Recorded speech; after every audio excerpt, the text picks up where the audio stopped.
summer's day at Ulvik, in the heart of Norway's Hardanger country, and the Norwegian flag is hoisted as a prelude to a real old-fashioned wedding by the groom and his father.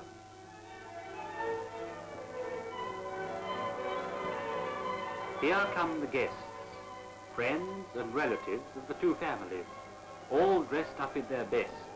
Most of the women in the Hardanger national costume, the younger ones in small tight-fitting caps, and the married ones in kerchiefs. The master of ceremonies welcomes them all. According to ancient custom, everyone must shake hands with everyone else. Not so important nowadays, perhaps, but in olden times a wedding brought together from outlying farms kinsmen who had often not seen one another for many months.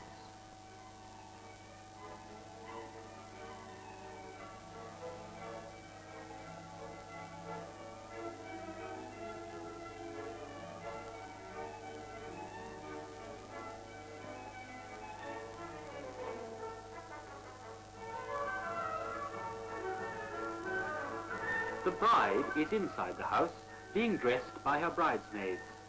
She was escorted here last night by friends of the groom, and in the olden days her wooden chest, spinning wheel, and other equipment necessary to set up house accompanied her.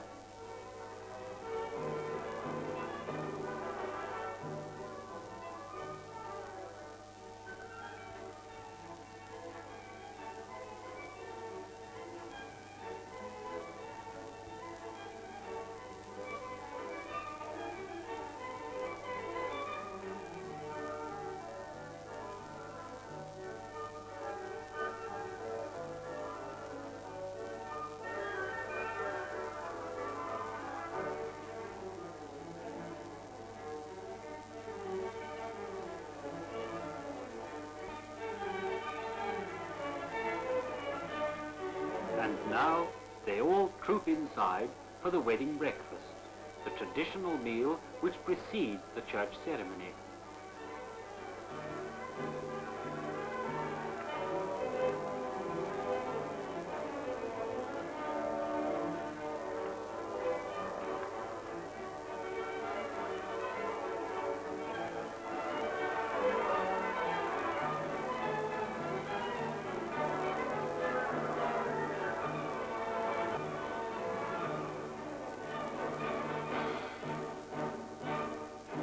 Breakfast is over, and here comes the master of ceremonies, preceded by the fiddler, playing his Hardanger fiddle, West Norway's special type of violin, and after him, bridesmaids, and then the bride and her groom.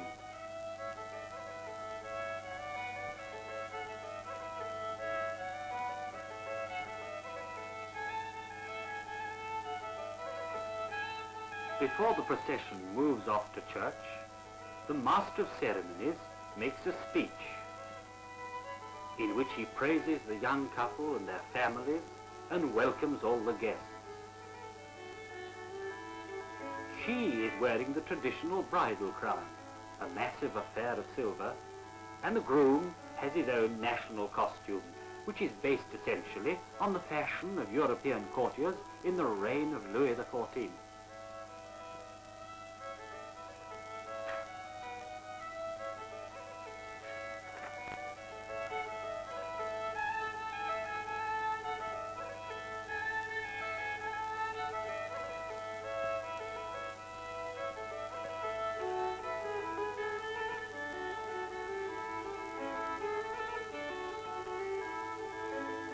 Before setting off for the church, the bride and groom shake hands with their future in-laws as an expression of their gratitude for the partner they are receiving. But there's still one important traditional ceremony to observe. The ale bowls are fetched, and the health of the young couple is pledged. The master of ceremonies drinks first, and this is potent homebrewed stuff.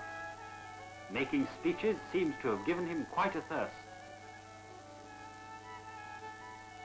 The bride, of course, has to show a little diffidence and hesitates before she drinks.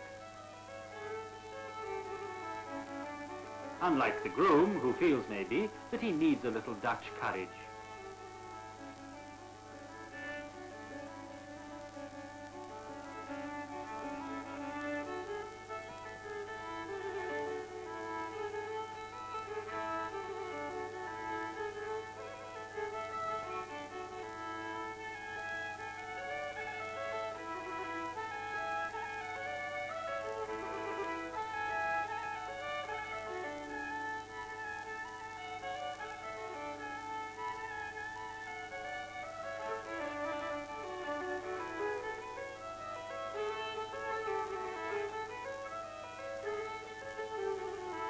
And now they all move off to the church. Master of ceremonies and fiddler lead off, followed by the fathers-in-law and the mothers-in-law, the bridal couple, the bridesmaids and ushers, and the other guests.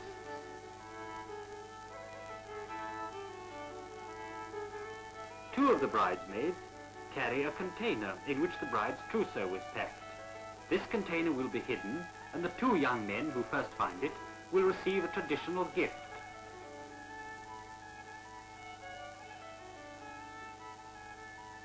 Ancient custom decrees that the fiddler must not play his instrument on holy ground. So, as they approach the church, he puts it discreetly under his arm and stays behind, while the other enters the churchyard.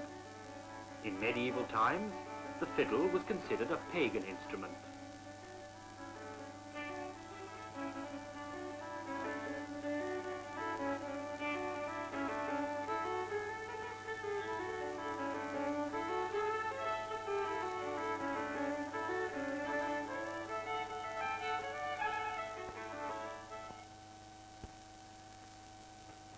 The vicar wears the ruff, which is still worn by all Norwegian clergymen.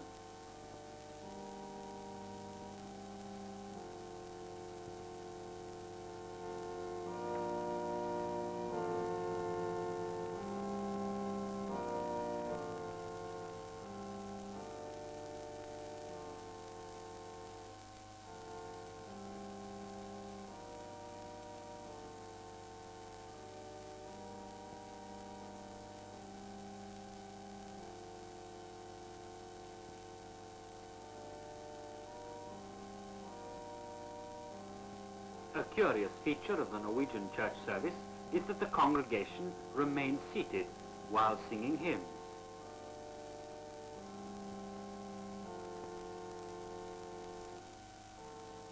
Here comes the bride and her groom. The fiddler is once more in his rightful place as the procession returns to the farm.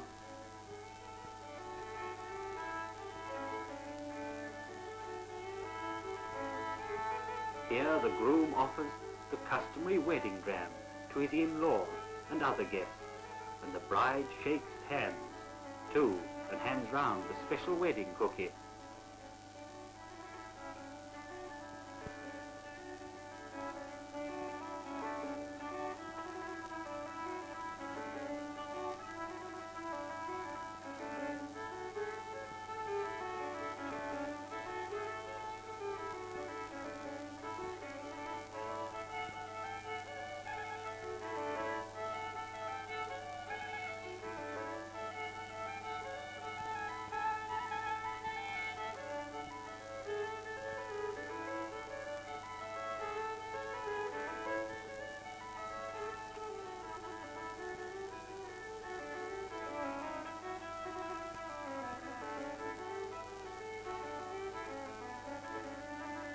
The bride is soon the center of an admiring group who appraise her costume and crown.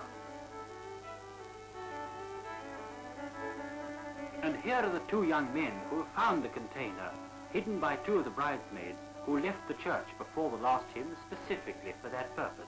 As a prize, they receive the special colored garters from the bridesmaids.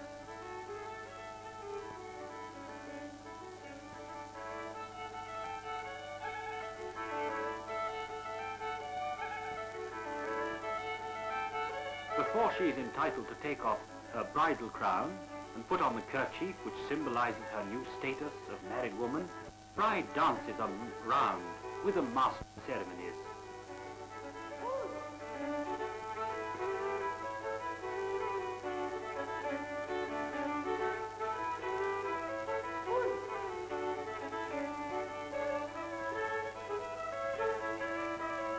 And then, after the bridal couple have put it featly, dancing to the strains of the fiddle and merrymaking will continue until the soft northern twilight turns to the velvet dusk of a summer's night in the lovely fjord country.